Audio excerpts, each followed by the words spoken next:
नहीं, प्रकाश जी माफी के साथ पहले मुझे कह के दीजिए, फॉर्मेट में लास्ट वक्त में चेंज हुआ और बहुत जल्द हम लोग एक खुले प्रेस कॉन्फ्रेंस को लेकर के आएंगे। पहले तो 15 मिनट के लिए माफी मांगने दीजिए आप सबसे, हमसे विलंब हुआ।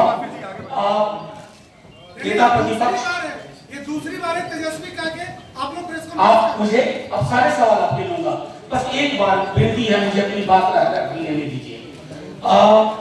10 अमृतसर रोड पे नेता प्रतिपक्ष के साथ मैं समझ रहा हूँ कि लगातार एक बैठक हुई पिछले कई घंटों से, जिसमें शरद जी थे, नेता प्रतिपक्ष तेजस्वी थे, जितन राम मांझी जी, उपेंद्र कुशवाहा जी, मदन मोहन जी, मुकेश सहनी जी, तमाम पहलुओं पर विचार करने के बाद हमने ये तय किया, जो हमारे कुछ साथियों का भी था, कि प्रेस कॉन्फ्रेंस की फॉर्मेट ये रखी जाए आज के लिए, क्योंकि आज एक सीमित वार्ता में हम लोग आए हैं। मैं अपने तमाम साथियों का आपसे परिचय कराऊं। मदन मोहन जी आप सब जानते हैं, हमारे प्रदेश अध्यक्ष रामचंद्र पूर्वे जी। मैंने बताइए तो हम आगे आ जाए बेटा, थोड़ा सा तो समझदारी कीजिए, थोड़ी सी तो समझदारी। तो शुक्रिया।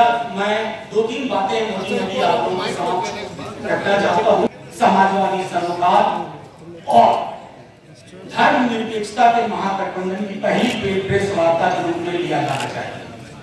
ये गठबंधन सिर्फ हम दलों के बीच का गठबंधन नहीं है, मैं कहूँ तो ये नैसर्गिक स्वाभाविक गठबंधन है मजलूम और पीड़ित आवाम का। इसकी नींव 2014 के मई के महीने में हमारे राष्ट्रीय अध्यक्ष लालू प्रसाद जी ने रखी थी। आज उस नींव पे देश के अलग अलग हिस्सों में इमारत बनाने की कोशिश हो रही है। आज अगर हमारे बीच में वो होते, हमारे समक्ष होते, तो और भी ऊर्जा का संचार होता। ये गठबंधन संविधान को सुरक्षित रखने, उसके पन्ने बचाने, संवैधानिक संस्थाओं को हटने से रोकने और दलित बहुजन समाज के आरक्षण को साजिश का शिकार न होने दिया जाए, क्योंकि हाल के दिनों में हमने देखा है ऐसा कुछ होता रहा और संसद सन्नाटे में तब्दील हो गई। इस गठबंधन के साथ 3/4 आबादी के संकल्प और सपने जुड़े हैं। हमारी पूरी कोशिश होगी अब तक गैर बराबरी की जो चीजें, जो मंजिलें हमने गैर बराबरी खत्म करने को नहीं की है, वो सब हासिल करेंगे आबादी के अनुसार, सत्ता और संसाधन में हिस्सेदारी तय करते हुए।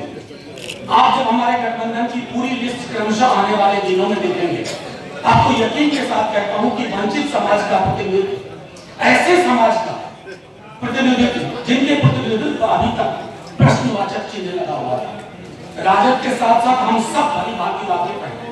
ये महज सिर्फ एक और चुनाव नहीं है। इस चुनाव की महत्ता इस बात से है कि आज अगर हम सब इकट्ठा ना होते तो तमाम हम दल हैं, ये दल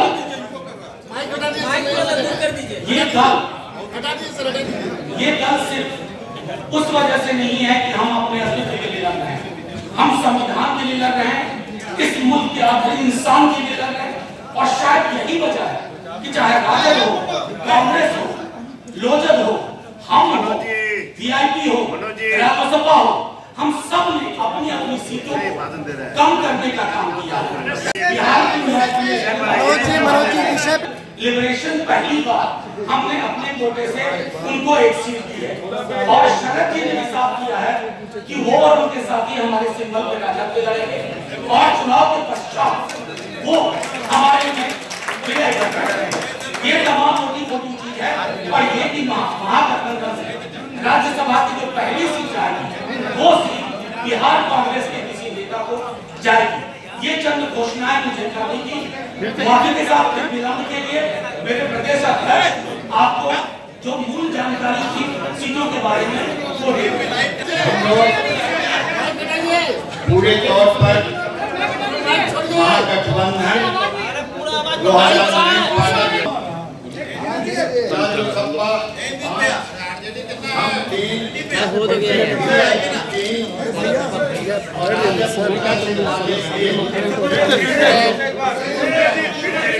जनता दल 20, कांग्रेस 9, राजू सपा 5, हम 3, वीआईपी 3 और राजद के कोटा से माले 1 अब जो प्रथम चरण के जो उम्मीदवार हैं वह इस प्रकार है। संसदीय क्षेत्र गया महागठबंधन में दलगत सीटों का विवरण इस प्रकार है।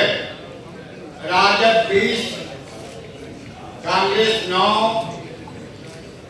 रालोसपा 5, हम 3, वीआईपी 3, माले राजद कोटा से 1।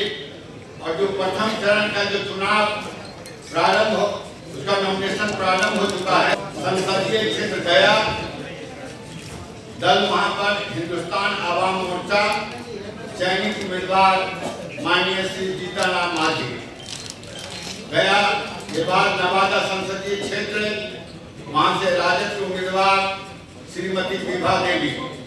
जमुई संसदीय क्षेत्र वहां पर जो दल हैं रालोसपा श्री भूदेव चौधरी जी। औरंगाबाद हिंदुस्तान आवाम मोर्चा उम्मीदवार हैं श्री उपेंद्र प्रसाद। इसके अलावा विधानसभा का 2 उपचुनाव भी हो रहा है। नवादा से गया हिंदुस्तान आवाम मोर्चा श्री जीतनराम मांझी।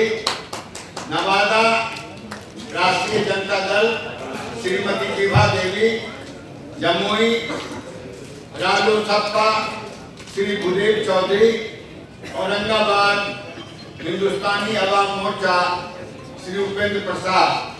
और विधानसभा का 2 बाई इलेक्शन है। नवादा से हम जो उम्मीदवार हैं श्री धीरेन्द्र कुमार सिंह उर्फ मुन्ना। और डेहरी से राजद के उम्मीदवार हैं मोहम्मद फिरोज हुसैन। प्रथम चरण के उम्मीदवार की सूचना इसी प्रकार है जो आपको हमने बताने का बहुत नहीं। प्रकाश जी माफी के साथ पहले मुझे कह देने दीजिए। फॉर्मेट में लास्ट वक्त में चेंज हुआ और बहुत जल्द हम लोग एक खुले प्रेस कॉन्फ्रेंस को लेकर के आएंगे। पहले तो 15 मिनट के लिए माफी मांगने दीजिए आप सबसे, हमसे विलम्ब हुआ। नेता प्रतिपक्ष ये दूसरी बार है तेजस्वी का के आप लोग प्रेस आप मुझे अब सारे सवाल आपके लूंगा, बस एक बार विनती है मुझे अपनी बात रख लेने दीजिए। 10 अमृतसर रोड पे नेता प्रतिपक्ष के साथ मैं समझ रहा हूँ कि लगातार एक बैठक हुई पिछले कई घंटों से, जिसमें शरद जी थे, नेता प्रतिपक्ष तेजस्वी थे, जीतनराम मांझी जी, उपेंद्र कुशवाहा जी, मदन मोहन जी, मुकेश सहनी जी। तमाम पहलुओं पर विचार करने के बाद हमने ये तय किया, जो हमारे कुछ साथियों का भी था, कि प्रेस कॉन्फ्रेंस की फॉर्मेट ये रखी जाए आज के लिए, क्योंकि आज एक सीमित वार्ता में हम लोग आए हैं। मैं अपने तमाम साथियों का आपसे परिचय कराऊं। मदन मोहन जी आप सब जानते हैं, हमारे प्रदेश अध्यक्ष रामचंद्र पूर्वे जी। मैंने बताइए तो हम आगे आ जाए बेटा, थोड़ा सा तो समझदारी कीजिए, थोड़ी सी तो समझदारी। शुक्रिया। मैं 2-3 बातें मुझे अभी आप लोगों के समक्ष रखना चाहता हूँ। समाजवादी सरोकार और धर्मनिरपेक्षता के महागठबंधन की पहली प्रेस वार्ता के रूप में लिया जाना चाहिए। ये गठबंधन सिर्फ हम दलों के बीच का गठबंधन नहीं है, मैं कहूं तो ये नैसर्गिक स्वाभाविक गठबंधन है मजलूम और पीड़ित आवाम का।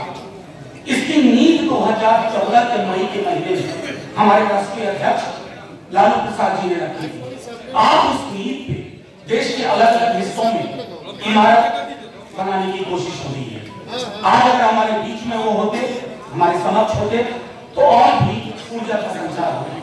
ये गठबंधन संविधान को सुरक्षित रखने, उसके पन्ने बचाने, संवैधानिक संस्थाओं को हटने से रोकने और दलित बहुजन समाज के आरक्षण को साजिश का शिकार न होने दिया जाए, क्योंकि हाल के दिनों में हमने देखा है ऐसा कुछ होता रहा और संसद सन्नाटे में तब्दील हो गई। इस गठबंधन के साथ 3/4 आबादी के संकल्प और सपने जुड़े हैं।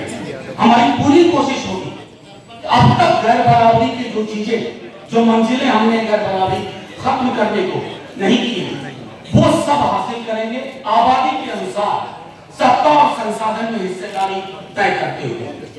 आप जब हमारे गठबंधन की पूरी लिस्ट क्रमशः आने वाले दिनों में देखेंगे, आपको यकीन के साथ कहता हूं कि वंचित समाज का प्रतिनिधित्व, ऐसे समाज का प्रतिनिधित्व जिनके प्रतिनिधित्व अभी तक प्रश्नवाचक चिन्ह लगा हुआ है, राजद के साथ साथ हम सब भली भांति वाकिफ हैं, ये महज सिर्फ एक और चुनाव नहीं है। इस चुनाव की उनकी महत्ता इस बात से है कि आज अगर हम सब इकट्ठा ना हो तो तमाम हम दल हैं, ये दल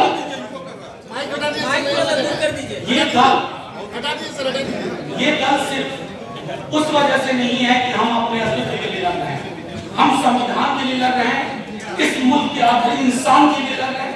और शायद यही वजह है कि चाहे राजद हो, कांग्रेस हो, लोजद हो, हम हो, वीआईपी हो, रालोसपा हो, हम सब ने अपनी अपनी सीटों को कम करने का काम किया है।